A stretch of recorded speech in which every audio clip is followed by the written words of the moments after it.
You're about to listen to a chapter in The Art of War by Sun Tzu. Enjoy the reading. Chapter 13. The Use of Spies.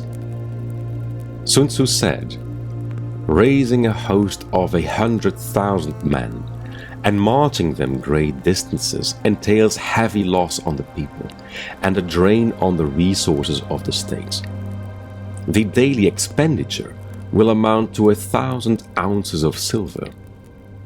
There will be commotion at home and abroad, and men will drop down exhausted on the highways. As many as 700,000 families will be impeded in their labor. Hostile armies may face each other for years, striving for the victory which is decided in a single day. This being so, to remain in ignorance of the enemy's condition, simply because one grudges the outlay of 100 ounces of silver in honors and emoluments, is the height of inhumanity. One who acts thus is no leader of men, no present help to his sovereign, no master of victory. Thus, what enables the wise sovereign and the good general to strike and conquer and achieve things beyond the reach of ordinary men is foreknowledge. Now, this foreknowledge cannot be elicited from spirits. It cannot be obtained inductively from experience, nor by any deductive calculation. Knowledge of the enemy's dispositions can only be obtained from other men. Hence the use of spies, of whom there are 5 classes. 1. Local spies. 2. Inward spies. 3. Converted spies. 4. Doomed spies. 5. Surviving spies. When these 5 kinds of spy are all at work, none can discover the secret system. This is called divine manipulation of the threads. It is the sovereign's most precious faculty. Having local spies means employing the services of the inhabitants of a district. Having inward spies, making use of officials of the enemy.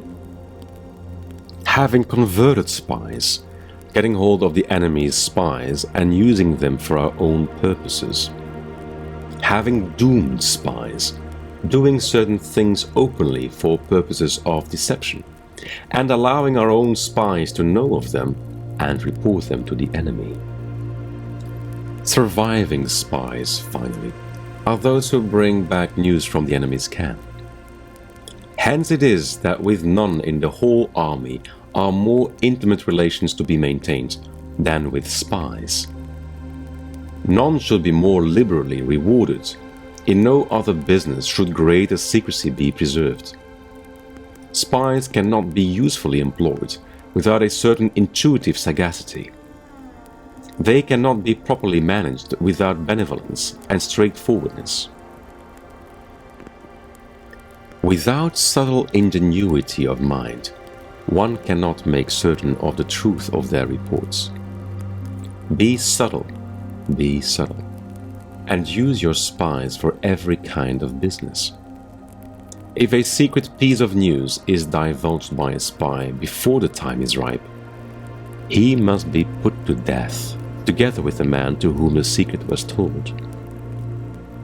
Whether the object be to crush an army, to storm a city, or to assassinate an individual, it is always necessary to begin by finding out the names of the attendants, the aides-de-camp, the doorkeepers and sentries of the general in command.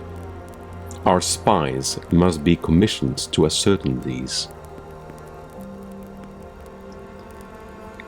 The enemy's spies who have come to spy on us must be sought out, tempted with bribes, led away, and comfortably housed. Thus they will become converted spies and available for our service.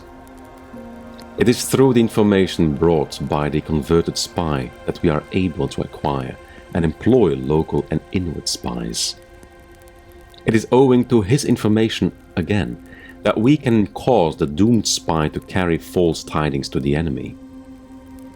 Lastly, it is by his information that the surviving spy can be used on appointed occasions. The end and aim of spying, in all its 5 varieties, is knowledge of the enemy. And this knowledge can only be derived, in the first instance, from the converted spy. Hence, it is essential that the converted spy be treated with the utmost liberality. Of old, the rise of the Yin dynasty was due to Yi Qi, who had served under the Xia. Likewise, the rise of the Zhao dynasty was due to Liu Ya, who had served under the Yin.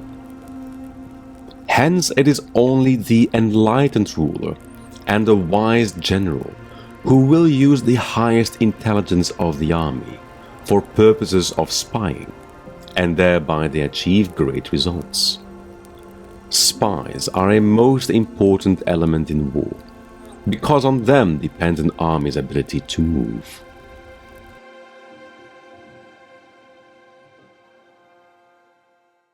You reached the end of this chapter.